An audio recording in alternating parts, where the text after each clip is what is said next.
अंडमान और निकोबार द्वीप समूह में स्वराज द्वीप पर स्थित राधानगढ़ समुद्र तट प्राकृतिक सुंदरता का एक लुभावनी उदाहरण है। यह समुद्र तट अपनी नरम सफेद रेत और नीले पानी के लिए प्रसिद्ध है। यहाँ की शामें विशेष रूप से जादुई होती हैं, जब सूरज धीरे धीरे समुद्र में डूबता है और आकाश गर्म नारंगी चमक से भर जाता है। पर्यटक पहली बार यहाँ पहुँचते ही तुरंत मंत्रमुग्ध हो गया।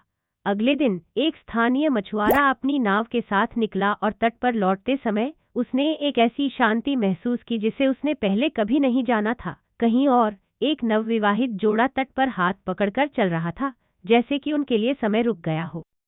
राधानगढ़ तट न केवल प्रकृति प्रेमियों के लिए बल्कि फोटोग्राफरों और लेखकों के लिए भी पसंदीदा बन गया है।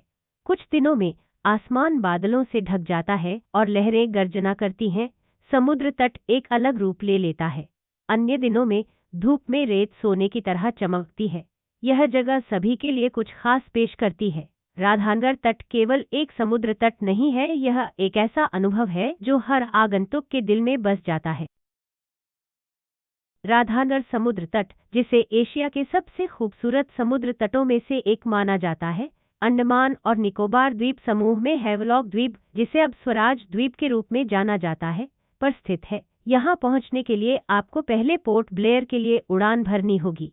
दिल्ली, कोलकाता, चेन्नई और बेंगलुरु जैसे प्रमुख भारतीय शहरों से पोर्ट ब्लेयर में वीर सावरकर अंतर्राष्ट्रीय हवाई अड्डे के लिए सीधी उड़ानें उपलब्ध हैं।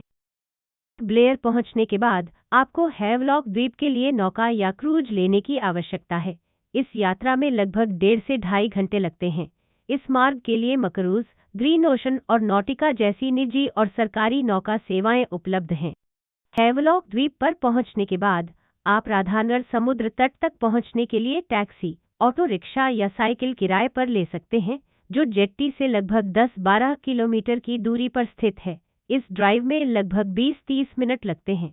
समुद्र तट का शांत नीला पानी, सफेद रेत और आश्चर्यजनक सूर्यास्त के दृश्य एक मंत्रमुग्ध कर देने वाला अनुभव बनाते हैं।